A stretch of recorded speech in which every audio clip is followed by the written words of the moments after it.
Thank you for listening to the Speaking Out on Sex Abuse podcast with hosts Clara and Jimmy Hinton. If you're new to the podcast, please subscribe and share so you will never miss an episode. Android users can find us and subscribe on your Play Music app. Apple users can find us and subscribe on Apple Podcasts. You can find us on Stitcher. You can follow us on Spreaker. And you can find the podcasts on jimmyhinton.org or findingahealingplace.com. Please rate our show, subscribe, and share so that we can spread the word.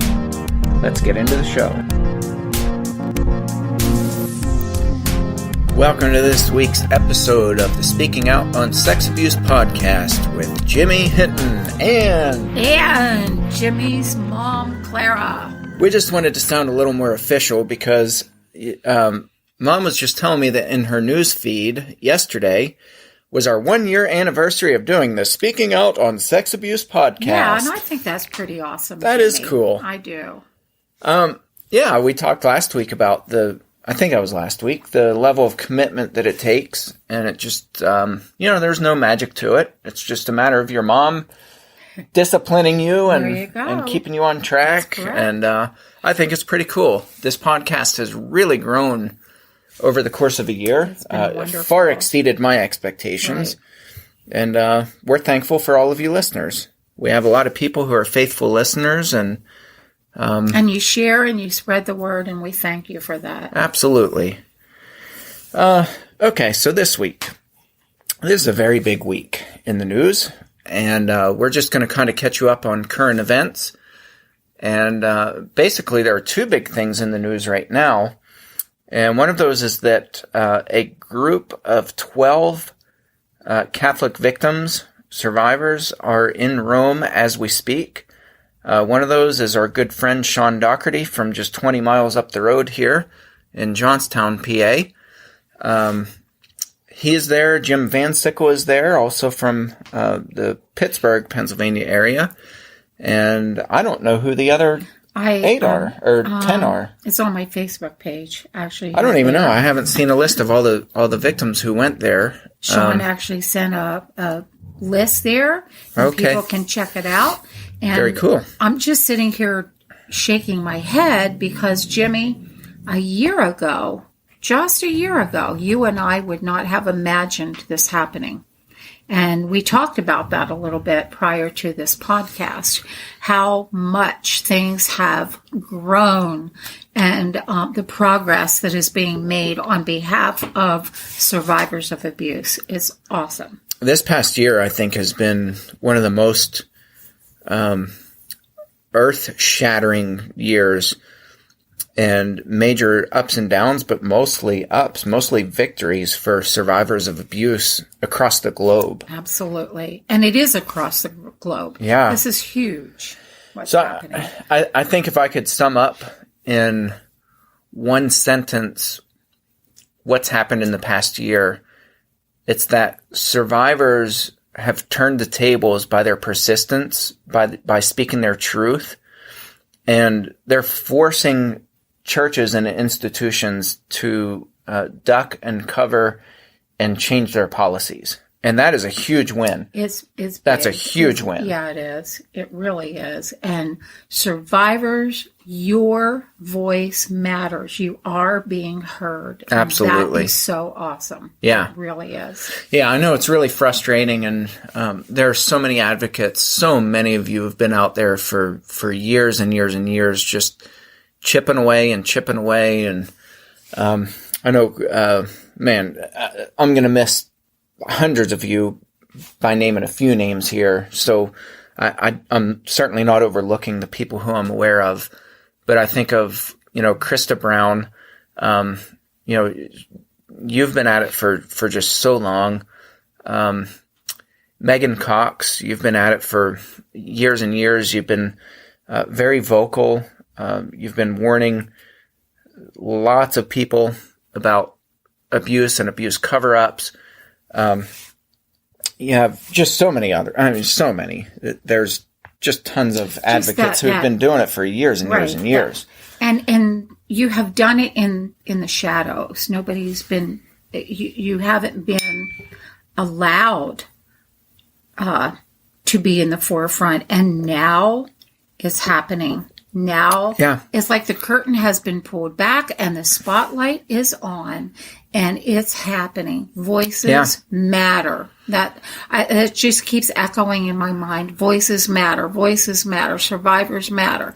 And you do. And it's happening. And thank you so much to all of those who constantly worked so hard at making this day happen. Yes. Anne Marie Miller, she's another one. She's been very vocal and has just been silenced for so long. I don't know. There's just so many. And I think, too, I went back this morning I don't know what made me do it, but I went back and I was looking at my blogs from my very first blog that I ever wrote. Yep. And I was like, I wonder how much I've grown over the years and how much I've changed. And, there's been a lot of change, but I went back and I looked and I was like, you know what? In 2013, when I first started my blog, that was less than 2 years after we found out that, Dad was an abuser, that you and I had reported him. Then in 2012, he received a sentencing. In 2013, I began blogging. And I was going back and was reading some of those blogs. And I was like, man, we were just as vocal in 2013 as we are now. I know. Yeah. And I look at that, and that's really cool. Like, it is. My blog, when I first started out, I remember getting really excited when it had 20 hits. I was like, wow, 20 people have read I was blown away. I was like, 20 people have read my blog. Now I look at this podcast, and, an average day is anywhere from 500 to 2,000 listeners in a day. And I know that's not huge, but that's pretty significant growth. In my book, it is, Jimmy, and it all began with one person stepping out and saying, I'm going to be a voice, and then another person listening and saying, I want to share that voice and become part of it. And that's how it happened. And it's just wonderful. Yeah. It truly is. It really, really is. Well, we want to talk a little bit. Okay, so the two big things. It's the victims, the Catholic victim survivors who are in Rome right now, who are invited there, which I think is absolutely That's huge. It really it is. That's unprecedented. And then the other big thing is the statement by Dr. J.D. Greear for the Southern Baptist Church. And I just did an interview on February 19th, a couple of days ago, where they asked me to talk about my thoughts on J.D. Greer's statement. So I'll link to that in the description of this podcast. But those are two really big things. Those are huge things. And I want to make the point that neither the Catholic Church or the Southern Baptist Church willingly stepped forward and said, we need to make changes because, we have this awareness of abuse and we want to do it. Mm-hmm. They were forced to make that decision. Make no mistake. The Catholic Church was backed into a very tight corner, and Dr. J.D. Greear was backed into a corner. Well, they're still wiggling, Jimmy. They're still wiggling and squirming. But I think you, in your interview, which Jimmy just gave me the privilege of listening to prior to this podcast, did an amazing job. Really, really amazing. I urge you to listen to that in its completeness. But it is happening because you all, survivors, we all, have collectively remained solid. And Jimmy, you started back in, what'd you say, 2013 is when I started blogging. I started around the same time with my blog. And I remember I was afraid, yet I felt compelled to do it. I was afraid because it felt so lonely. And not many people were doing it. No, not at all. There weren't many bloggers then. Now there's a whole bunch, and I'm really encouraged. Yes, it is. Really encouraged by that. And I hope you all will be encouraged by it too. Yeah. So, with Well, with the whole Rome thing, I want to start right in our backyard, Johnstown, Pennsylvania, because that's where it all began, really. I say that. I want to back up several years to 2001. It really started with the Boston Globe's, the Spotlight investigation that ended up becoming the movie, The Spotlight. That was a huge, groundbreaking report into the Catholic Church with the abuse cover-up. And I think the Boston Globe thought that was going to gain a lot of traction because that was a massive spotlight that was shown on the Catholic Church, saying, "Look, we have records of all these abuse cover-ups." But the thing that happened is after 2001, the Spotlight investigation, it kind of fell flat. There were still some people that quietly were investigating, and they were, suing the Catholic Church, and, you still had some of that going on, but there certainly wasn't the national spotlight on the Catholic Church that remained for very long. That was quickly forgotten. Not at all. It was a quick flash. It was just more or less a flash. So then fast forward to 2005, there was an investigation into the Philadelphia diocese.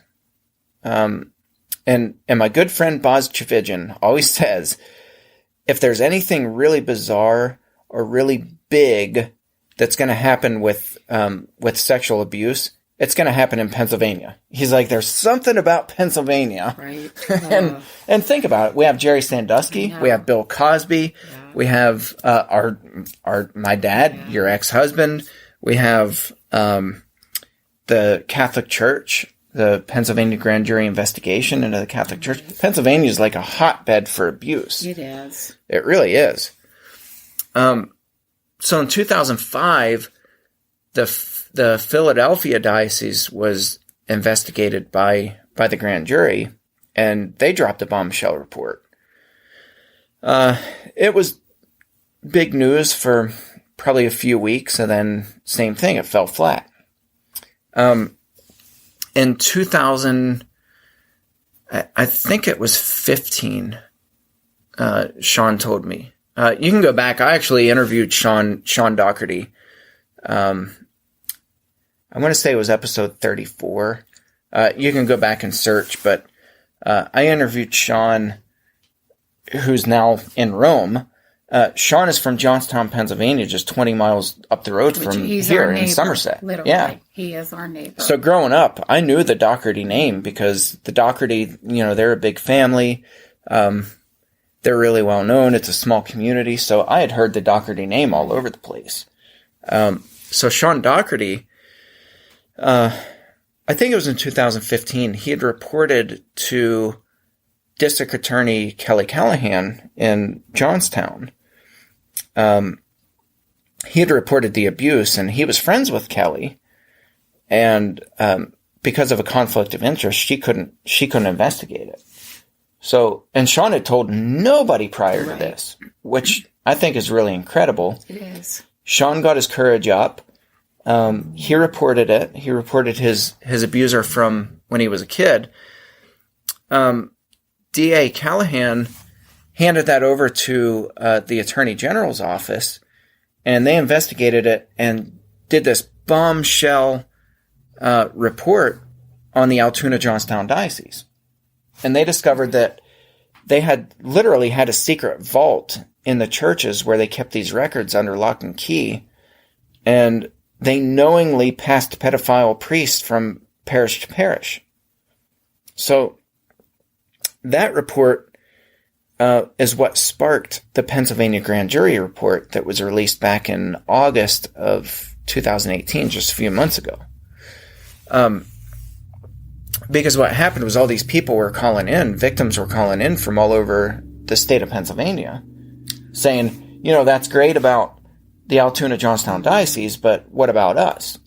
And so, Attorney General Josh Shapiro's office, they launched a statewide investigation. And that's the report of 2018. Well, that was huge. That was huge. I can still see the headlines in the newspapers, Jimmy. And every time it happened, it's like I would give you a text or call you and say, "Hey, look at this! Look at this! Can you believe it?" Mm-hmm. And it all happened like it fell into such a timeline. It was one step led to the next, led to the next, led to the next, and they all led up to the top. And if you remember, that report was supposed to be released in June. Right. And the Catholic Church blocked it. And so the Supreme Court of Pennsylvania withheld the release of that. Right. They didn't even know if it was going to be released to the public at all. I remember how tense everybody was about that. So, the survivors felt defeated. Right. Sean became kind of the ringleader of survivors, and he was the voice of reason. And Sean was telling the survivors, and I remember him doing his Facebook Lives, and he was like, I'm just coming on here, and I'm just encouraging you to not give up, and, this may feel like we're defeated, but I can assure you I've been talking to Attorney General Josh Shapiro, and he's in our camp, and he's going to do everything that he can in his power to fight for the release of this grand jury report. And so Sean just became this anchor, this voice of reason. Yeah. And I remember thinking, he's a leader. This guy's a leader. He is. And you and I know Sean, and, we've gotten to become good friends with him. And Sean's just a really super down-to-earth, genuine guy. And he's Sean one is of the good exactly ones, who honestly. you get. He just is. He is a true blue. And his wife, too. She's a gem. Amazing. Wonderful, wonderful woman. So were it not for Sean and his friend Brian coming forward, there would have been no investigation into the Altoona-Johnstown Diocese. It wouldn't have happened. Right. No. And if the Altoona-Johnstown Diocese investigation wouldn't have happened, there wouldn't have been a Pennsylvania grand jury report into the remaining 6 dioceses. It wouldn't have happened. I just believe so much, Jimmy, that God had his perfect timing at work here. Mm-hmm. Because had Sean spoken the truth 2 years before, I don't think the result would have been the same as it is now. I don't think Sean would be sitting in Rome right now. No. It would have been too soon. God's timing is always perfect. Yes. Always. Yeah. And I think, too, we have to trust that when we do the right thing, which is the hard thing, when we do it for the right reasons, and when we speak truth, God's going to do the rest, and he's going to put that together, and he's going to make big things happen. And, my sermon on Sunday, it's incidentally, I'm in Ecclesiastes chapter 9, and it's talking about the poor wise man who he spoke up and saved a city that was under siege. And nobody listened to him. Like, he got no recognition. Mm-hmm. Right. Nobody listened to him. And basically the guy was he remained poor. He was kind of thrown under the bus. Nobody listened to him. But the guy saved the city because of his wisdom. He saved an entire city. Mm-hmm. And I think about that, and I'm like, people in advocacy really get that. Like, it's not about recognition. It's certainly not about money. People in advocacy, like, this is kind of the running joke with those of us in advocacy. You're certainly not in it for the money. There's very little money in the advocacy circles. Right. And I would go a step further. People want us to shut up. They really don't like us that much. So it's certainly not about popularity. We're not doing this to make a name for ourselves. We're not doing this to get any recognition. It's not fun. No, that's right. It's not. It's horrible. That being said, I think friendships have formed through this pain. And real friendships. Real, true friendships and bonds of love have formed through this pain. And I can't help but think that God has taken something so terrible and put together something that is going to blossom into something so beautiful. Yes. I keep reminding myself that. And even when I look at you, Jimmy, and I think back of the horrible pain you went through when the truth about your dad first came out, you lived through a living hell for months following that. We all did. Our whole family did. And you were the preacher standing in your dad's pulpit that your dad had filled for so many years. You wanted to be like your dad, and here everything was destroyed all at once, your whole image and the truth of who your dad was. And God is taking something so broken. And when I look at you and see you so empowered now and such a leader and advocate for the broken, I know that God has fulfilled a purpose within this pain. And it is a blessing. Yeah, and I think that's because we live it. And those are the people who need to be living. Yes. Or leading, rather. Right. The natural born leaders are not people who are, they're positive and they're just, they just want to be leaders.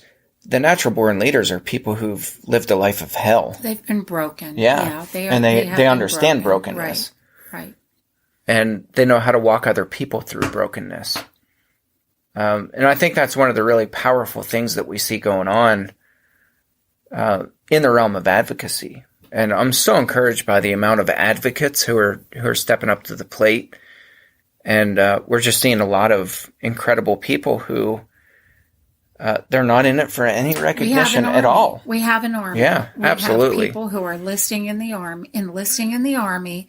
Yeah, and it's beautiful. But the cool thing is, the encouraging thing is that it's forcing change. So, I want to talk about the Southern Baptist Church again. We talked about it in last week's episode, but I think this was really big that J.D. Greear issued a statement with, I forget what he called them, but it's the 10 suggestions or steps that the Southern Baptist Church is going to take. And again, I was interviewed yesterday by CBN News, and it was only a 3.5-minute interview, but they wanted my input and kind of assessment on J.D. Greer's statement. And I made the point that, I think it's a positive thing. I really do. Right. So I don't want to be negative and, make it sound like he's putting on a show. I don't think J.D. Greear is putting on a show. I really don't. I think he really wants to see change within the Southern Baptist Church. My only caveat to that is that I don't want people to think that he's doing this just out of the goodness of his heart because of the release of the Houston Chronicle story that broke. Because he almost made it sound like he was really surprised by this and, I'm just so broken over this report, and so, we need to step up to the plate and make changes. The reality is, and I spoke about this in the interview, people have been warning J.D. Greear since he became the president, which wasn't that long ago. I mean, he was voted in, I don't know, a few months ago. It was last year. But he can't act like he's surprised. The reality is he was forced to make this decision. Right. And I'm okay with that. I think you brought that out beautifully in that interview, and by no means diminish the interview because it was 3.5 minutes. It's powerful. Yeah. Excuse me for the froggy throat here. Our weather is horrible, and Jimmy loves it. And I do. I'm itching to get out in the snow. We have feet of snow here. Feet of snow, and then ice on top. So, Jimmy's in his glory. I am not. But anyway, back to this. I think you shed light on the truth in a very compassionate and in a very truthful way. And I appreciate that. I think everyone will. I think there's going to be a lot of criticism of J.D. Greear. And, I've already heard it. And there's a lot of stuff on both Facebook and Twitter. And people are really criticizing Krista Brown. who I mentioned earlier, she's one of the ones who criticized J.D. Greear, and she was like, you know, he calls these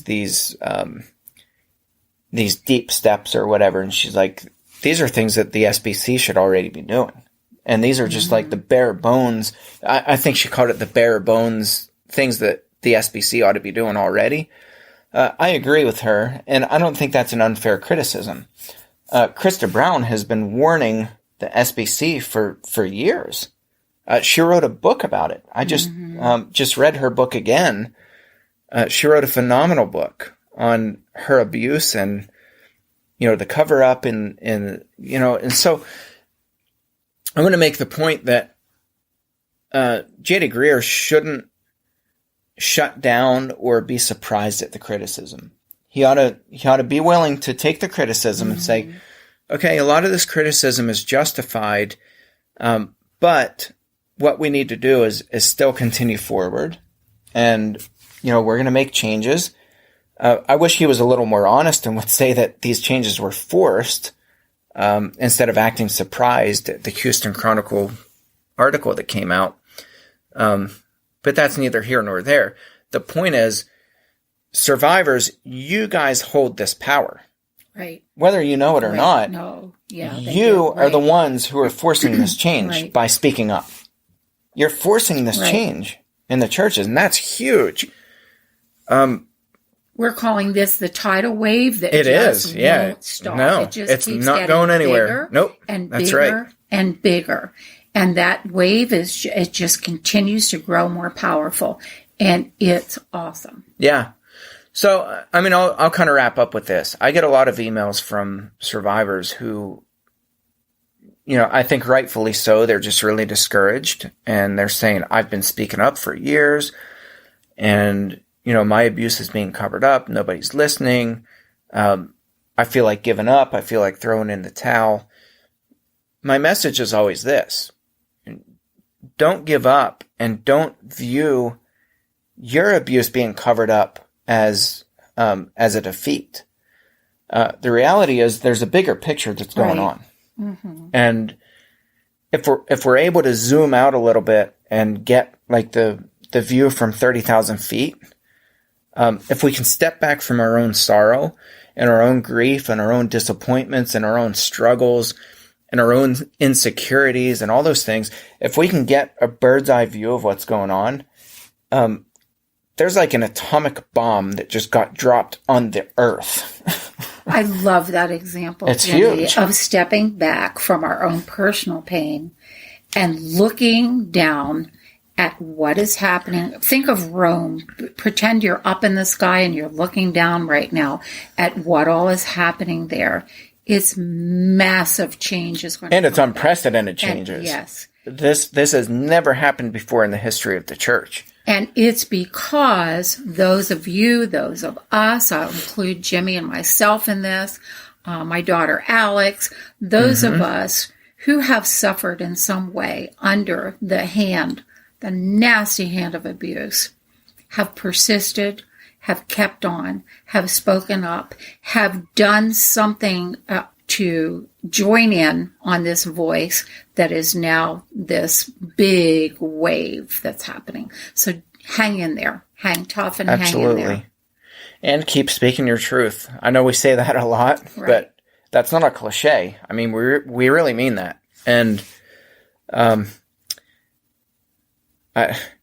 have to be careful here because I don't want to make any big surprises or ruin any big surprises, but I think I can be vague enough here that I tipped off a friend of mine who's a reporter who's writing a story on this chain of events that started with Sean Doherty and his friend Brian, who reported to District Attorney Kelly Callahan. And, you know, he's going to be writing a story on this that I think it's never been written before, because I think a lot of people just don't know. And Sean's he's very humble. Right. And, you know, I'm friends with DA Callahan, and she's a wonderful person, and she's very humble. Very, very humble. Lots of good people here helping. And she's just somebody who people helping. just, in fact, we need to interview her here pretty soon. Be wonderful. Her and I have already talked about her being on the show, and she agreed to it. But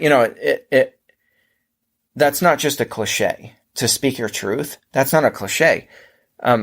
We're literally seeing that speaking your truth and just stepping out in faith and doing that, even when you feel like all these walls are going up in your face and that it's going nowhere, you're making tidal waves. You're making huge changes just by speaking your truth. Just keep repeating your voice matters. Absolutely. Your voice matters. Your voice matters. And don't give up. Yes. So we'll leave you with the truth bomb today. And I think that's it. Your voice matters. Keep speaking up. And even if it feels like people aren't listening, I can assure you that somewhere somebody's listening, and you're just adding to this big tidal wave, and you're putting power and force behind it. And we're going to keep forcing change within the church and within all these different organizations. So keep speaking your truth. Thank you for tuning in to this episode, and we'll catch you next round. Thanks again for listening to today's episode of the Speaking Out on Sex Abuse podcast. If you found it helpful, please follow on Spreaker, subscribe on Google Play Music, Apple Podcasts, or Stitcher. Share with your friends and tell the world. Join us in speaking out on sex abuse so we can change the tides and prevent abuse.